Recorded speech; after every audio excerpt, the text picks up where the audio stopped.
जय गुरु जी।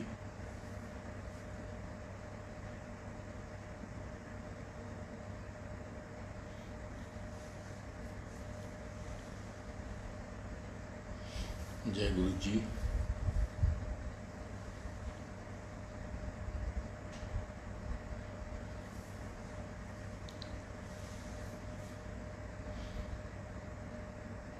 गुरु की संगत को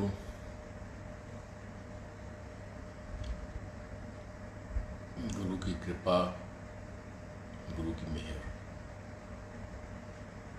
जो गुरु जी अक्सर कहा करते थे, जमीन पे बिछी हुई हैं, मिलती रहे, इस कामना के साथ मैं गुरु का सत्संग आपके संग शेयर करूं।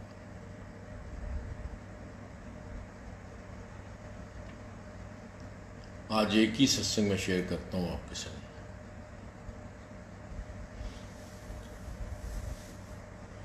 लेकिन बहुत सुंदर सत्संग है।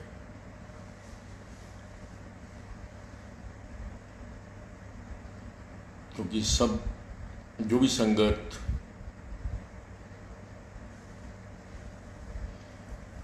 गुरु के संग जुड़ी, बहुत लोगों को पता है कि गुरु जी ना तो कुछ बताते थे और ना कुछ एक्सप्लेन करते थे, वो सिर्फ अपने ब्लेसिंग्स करते थे एज पर आवर कर्मास।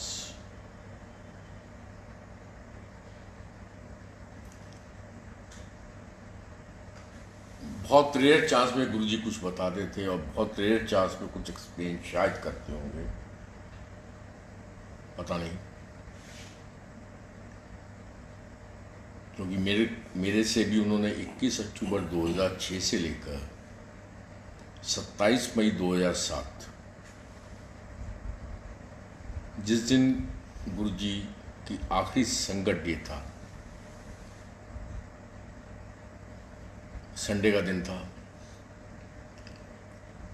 उस दिन गुरु जी ने मेरे से बात की थी, मुझे बहुत प्यार किया था।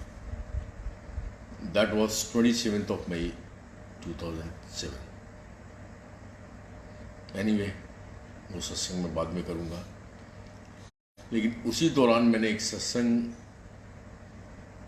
2011-12 में, क्योंकि हम जब सत्संग कर रहे होते हैं 2010 के आसपास या 9 के आसपास, उस समय मंदिर में बहुत कम संगत थी। जो 2009 की संगत होगी उनको पता है कि फ्राइडे के दिन बड़ा मंदिर बंद रहता था। थर्सडे को खुलता था, सैटरडे को खुलता था, संडे को खुलता था, मंडे को खुलता था। और हम लोग कहीं भी खड़े होके किसी भी जगह पे, कोई संगत आ गई, जैसे जेठरा अंकल आ गए, अनीता आंटी होती थी, और जो भी पुरानी संगत के कई अंकल आंटीज, 10, 12, 15 संगत वहाँ बैठ के सत्संग कर रही होती थी। कोचड़ अंकल,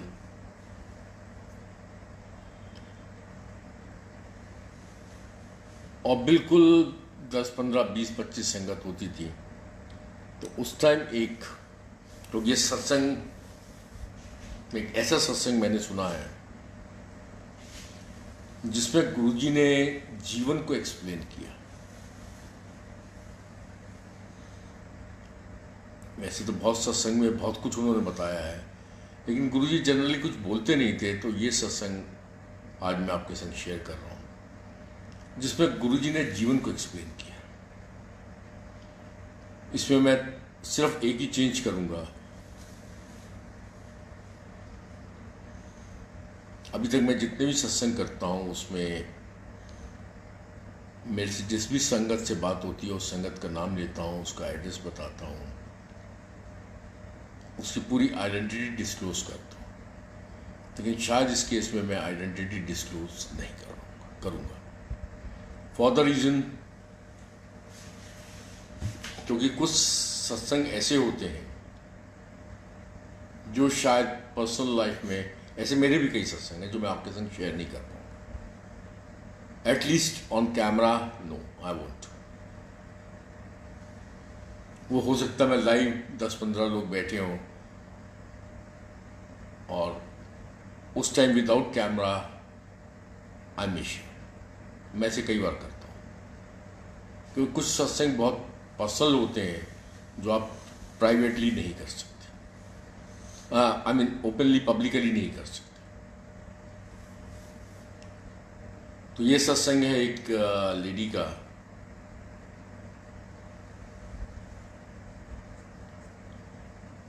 जो गुरु के संग बहुत पहले से जुड़े हुए थे। उनके फादर की तबीयत खराब हुई, फादर इंडिया में किसी हॉस्पिटल में भर्ती हुए।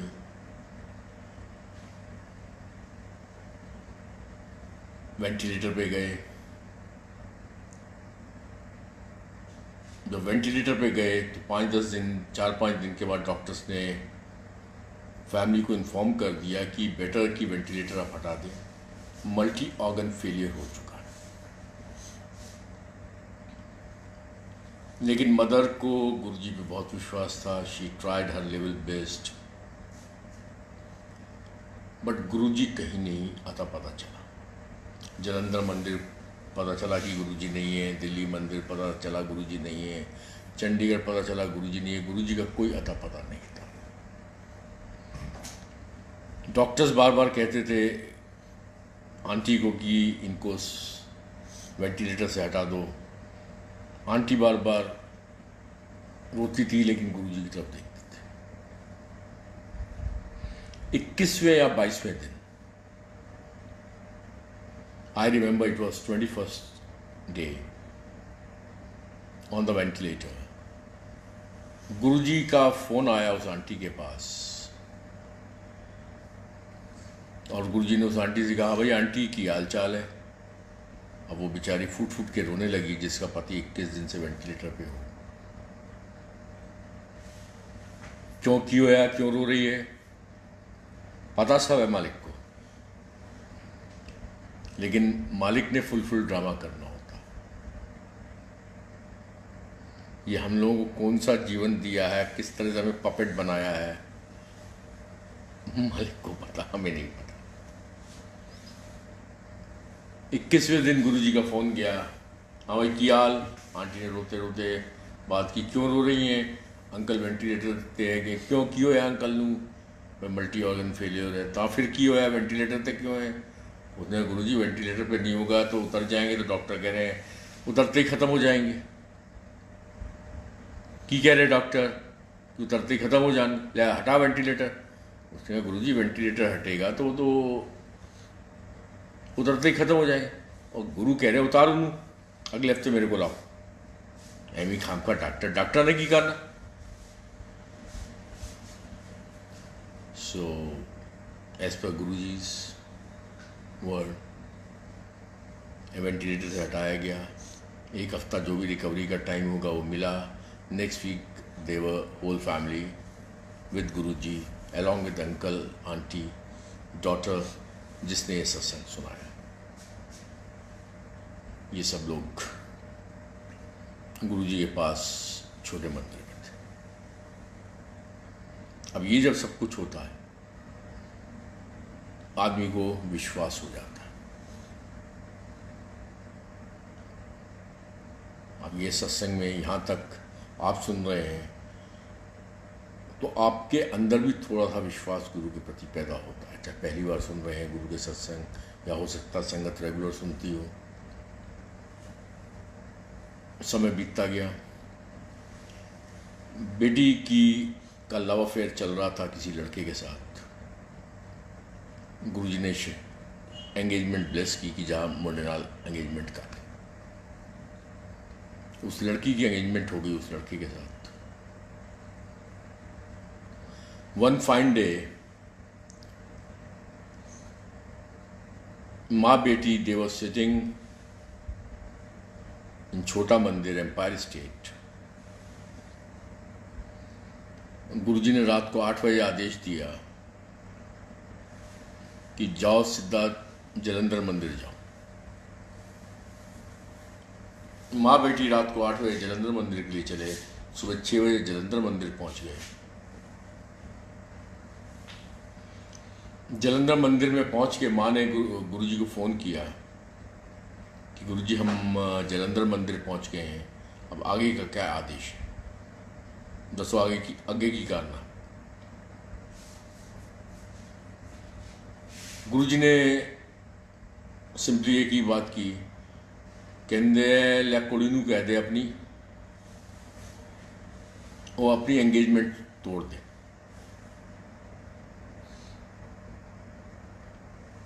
माँ सुन के बड़ी हैरान हुई कि गुरुजी ये क्या कह रहे हैं।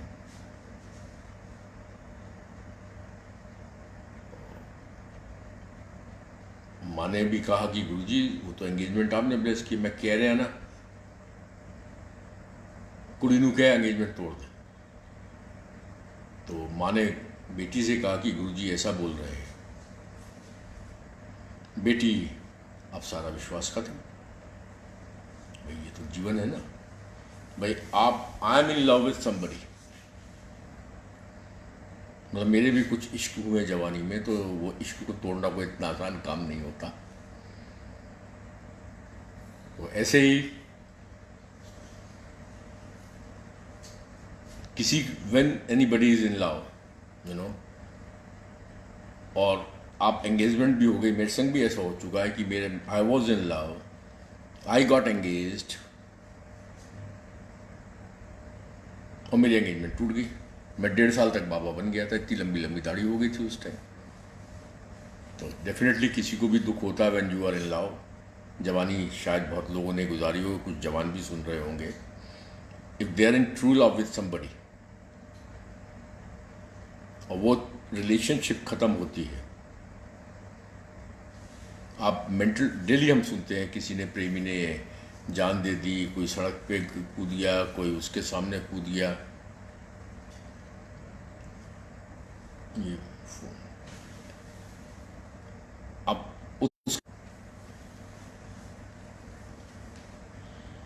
जब लड़की ने सुना कि गुरुजी ऐसा बोल रहे हैं,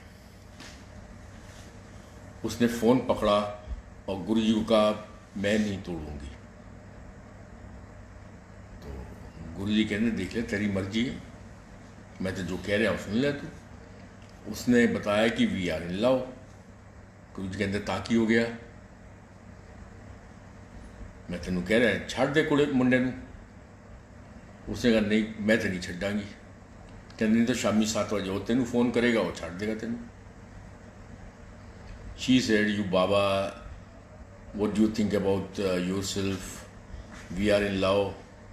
अंग्रेजी में उसने गुरुजी को बहुत कुछ बोला। कहती वी आर इन लव, मेरी लड़के से बात हो रही है, वी आर इन लव। आप कैसे कह सकते हो कि 7 बजे फ़ोन करेगा और एंगेजमेंट तोड़ देगा? तुम कह रहे थे ना। लड़की ने कहा कि लड़की ने खूब गालियां दी गुरुजी को उस time, you make fool of us, you जो भी वो, अब मैं वो गालियां रिपीट नहीं कर सकता हूँ। उसके बाद लड़की ने क्वेश्चन पूछा कि आप अपने आप को भगवान कहते हैं, मैं सुनती हूँ आप भगवान हैं, आपने मेरे फादर की ज़िंदगी बचाई है, एग्रीड। आप उस लड़के का दिमाग चेंज कर दो। भाई सुना है आप दिमाग भी चेंज करते हो, आप दिमाग चेंज कर दो। मतलब ये ऐसा एक सत्संग है, कि इस वजह से मैं आपके संग शेयर कर रहा हूँ, जिसमें गुरुजी ने कुछ जीवन के बारे में बताया। आप उस लड़के का दिमाग चेंज करो कि वो मुझे मेरे से एंगेजमेंट कंटिन्यू रखे और मेरे से शादी करे। उसने कहा, गुरुजी ने कहा हो तो मैं कह दें कर देंगा, कोई गल नहीं, दिमाग चेंज कर देंगा। फिर उस गुरुजी ने कहा कहता 6 महीने बाद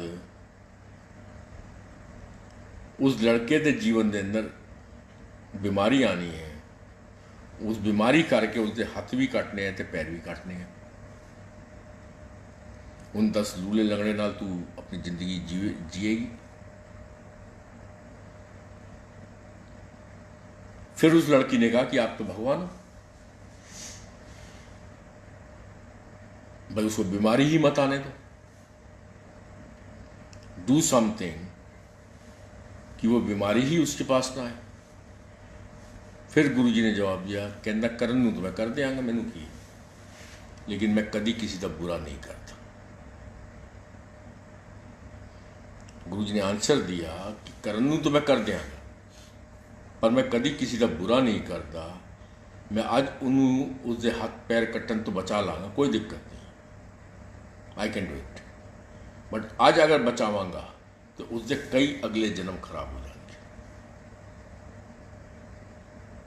the same thing Guruji said for the son of Arun Shourie. Same Guruji ने वही करीब करीब सिमिलर और सेम वर्ड्स बोले कि मैं करते देंगा, बट उससे कई अगले जन्म खराब हो जाएंगे। लड़की रोती रही। उसने कहा तुम सब फ्रॉड हो, तुम सब बकवास करते हो, तुम्हें कुछ नहीं पता, यू मेक पीपल फूल। क्योंकि जब तक बाप को ठीक किया, जब तक गुरु गुरु था, अब अपने ऊपर जब आई, अब दुख आया तो गुरु को गालियां पड़नी शुरू हो गई। ये जीवन है सबके संग। मैं भी अपनी बात कर रहा हूँ, we all are same same. हम लोग जब सब कुछ अच्छा अच्छा होता है तो एवरीथिंग इज गुड, गुरुजी करेंगे। जैसे बुरा होता है, गुरुजी आप हो, गुरुजी आप थे, आप हो, पता नहीं वो कोइंसिडेंस था, वो एक्सीडेंट था, वो फ्लूक था, वो ये था, वो ये।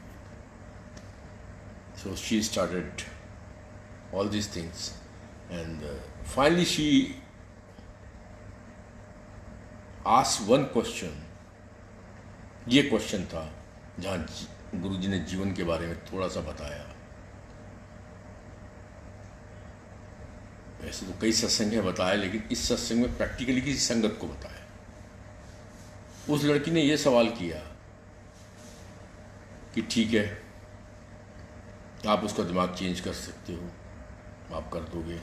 6 महीने बाद उसका एक्सीडेंट होगा, उसके हाथ पैर कट जाएंगे, लूड़ा लंगड़े के संग मुझे जीवन व्यतीत करना पड़ेगा। आप चाहोगे तो वो भी ठीक कर दोगे, लेकिन आप करना नहीं चाहते हो, मान लिया। पर सारी बातें आपकी मान ली। अब ये बताओ कि मेरी आपने वहाँ एंगेजमेंट क्यों कराई जब तोड़वानी थी? तो अगर आपने एंगेजमेंट तोड़वानी ही थी तो करवाई क्यों?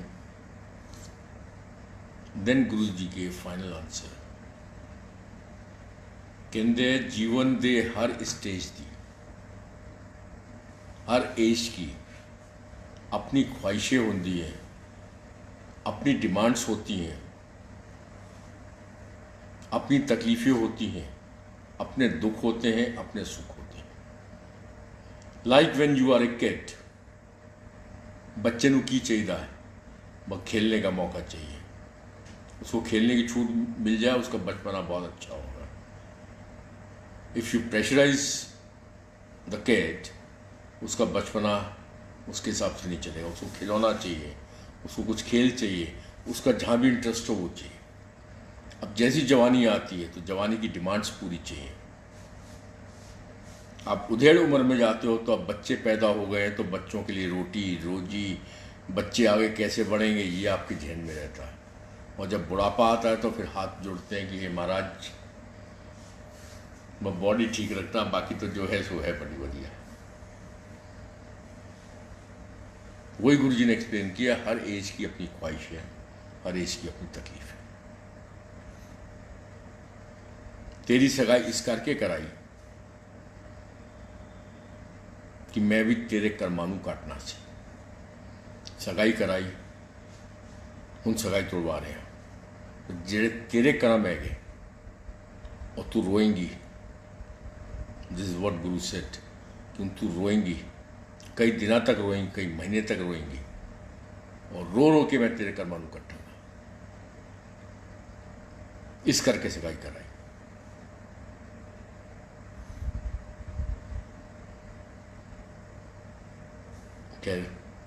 उस टाइम उस लड़की ने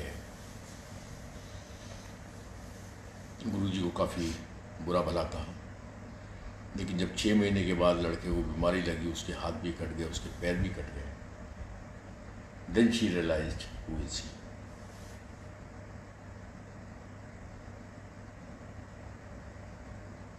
बहुत मुश्किल होता है ये समझना, वही 6-8 महीने 1 साल का रोना धोना। शायद हम में से बहुत लोग अब इस पीरियड से निकलेंगे कि जो कोरोना काल चल रहा है, ये भी गुरु की एक परीक्षा है, ये भी गुरु की आपके प्रति एक मोहब्बत है, बहुत बड़ी मोहब्बत है। ये भी गुरु का आपके प्रति आपके कर्मों को काटने का एक तरीका है। ये सत्संग आज मुझे इस वजह से करना पड़ा। नहीं तो मैं किसी का नाम लेना चाहूँ तो आंटी का नाम भी ले सकता हूँ, but I don't want to do that. इस सत्संग में गुरु ने बहुत क्लियर दिखा दिया है कि हर एज, हर स्टेज अपनी एक इश्यूज हैं, अपनी एक डिमांड्स हैं, अपने एक कष्ट हैं, अपने एक दुख हैं, अपनी एक ख्वाहिशें हैं। आज हम 62 साल की एज में बैठे हैं। अब यही ख्वाहिश है कि गुरुजी जितनी भी ज़िंदगी बची है, और जब मौत आए तो सेकंड में आए, हॉस्पिटल में ना आए। उन बस चंगे भले, अब इससे ज़्यादा कोई बहुत बड़ी ख्वाहिशें नहीं है। जवानी में, क्योंकि मैं उसके सत्संग से अपने आप को भी अटैच कर सकता था, I got engaged, supposed to get married, और मेरी एंगेजमेंट टूट गई। 1.5 साल तक मैं भी बाबा बन गया, इतनी बड़ी दाढ़ी चारों तरफ। वो कष्ट मैंने भी झेले हुए। मुझे पता कि उन 1.5-2 साल के अंदर पहली बार जिंदगी में मैं टोटल नास्तिक आदमी हूँ। मैं किसी मंदिर मस्जिद में नहीं गया, कोई पूजा नहीं की, पाठ नहीं की, लेकिन वो 1.5 साल के अंदर मैंने कम से कम 3-4 महीने कंठस्थ मैंने हनुमान चालीसा याद किया। अब मैं भूल गया हूँ। कंठस्थ हनुमान चालीसा, सुबह 4 बजे उठ के हनुमान चालीसा का पाठ करता था, मंदिर जाके तिलक लगवाता था, पुजारी मेरे पूजा करता था, मैं पुजारी को दान देता था, वो कहता था ये करो, मैं कहता वो करो, सारा कुछ कर लिया। लेकिन गुरु ने की जो इच्छा थी फाइनली वही हुआ। Got married to Poonam aunty and thank you Guru ji, I am happily married. उस लड़की को गुरु जी ने बहुत क्लियर बता दिया। And again after that she said कि now I am happily married with the 2 kids। She had 2 kids। ये फर्क है गुरु में। Once somebody asked गुरु जी गॉड की ਹੁੰਦਾ?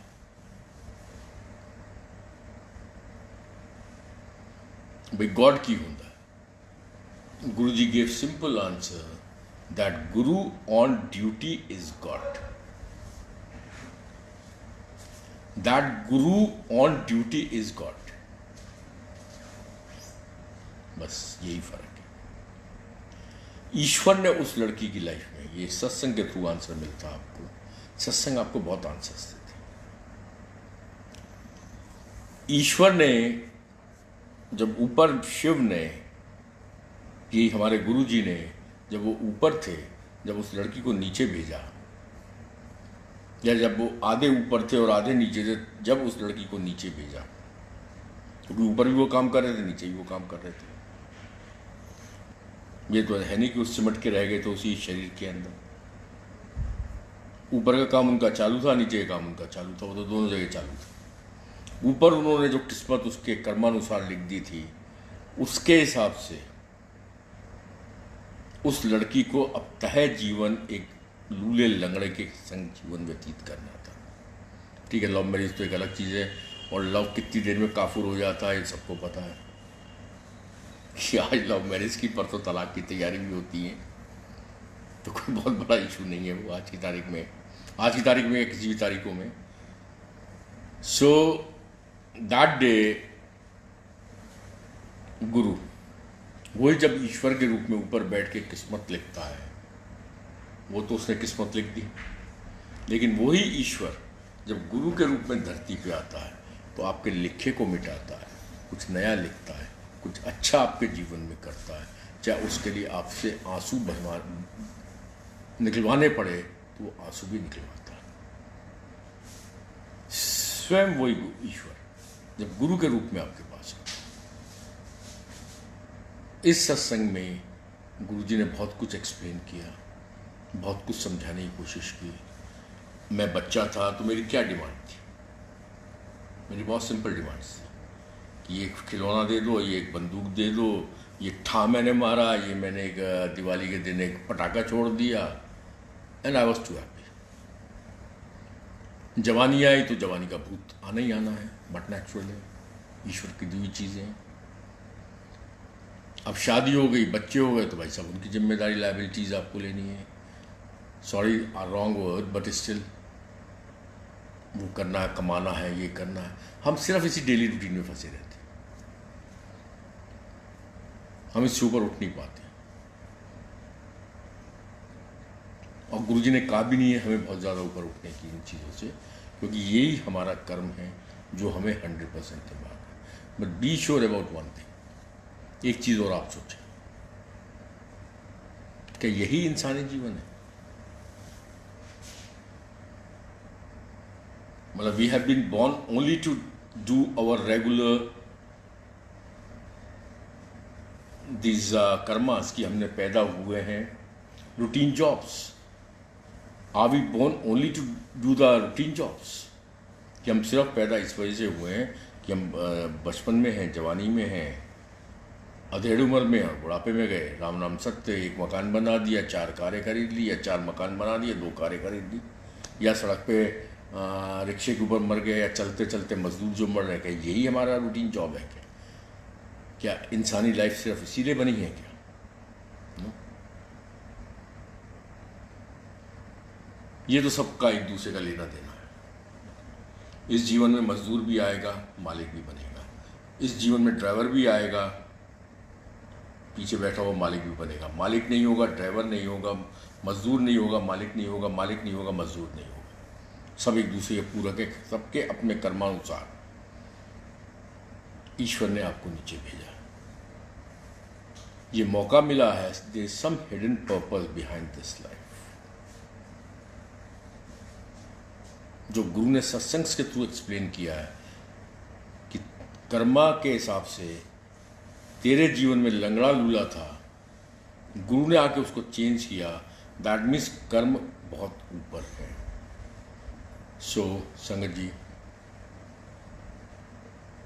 एक चीज मैं बहुत क्लियर करना चाहता हूं, आपके और गुरु के बीच में, मेरे और गुरु के बीच में कुछ भी नहीं है। कोई वहम नहीं है, कोई विश्वास नहीं है, कोई श्रद्धा नहीं है, कोई एजेंट नहीं है, कोई दलाल नहीं है। मैं कोई गुरु का दलाल नहीं हूं, मैं कोई गुरु का एजेंट नहीं। आपके और गुरु के बीच में 1-to-1 कनेक्शन है, और अगर कुछ है तो वो आपके किए हुए कर्मास, जन्मों के, इस जन्म के, उसके हिसाब से आपकी नेक्स्ट तैयारी गुरु कर रहा है कि इस दीवार दे अग्गे की तनु की पता। So prepare yourself for your own betterment, इस दीवार दे अग्गे की तनु की पता। जय गुरु जी। गुरु जी ब्लेस ऑल ऑफ अस। संकट की घड़ी से सबके कर्मों को गुरु जी माफ़ करो, so that happily we may come out of this problem, everybody। और जल्दी से जल्दी वही पुराने हिसाब से, वही सत्संग, वही बड़ा मंदिर, वही छोटा मंदिर। आप सबसे पहले ये सब चीज़ें करें। जय गुरु जी।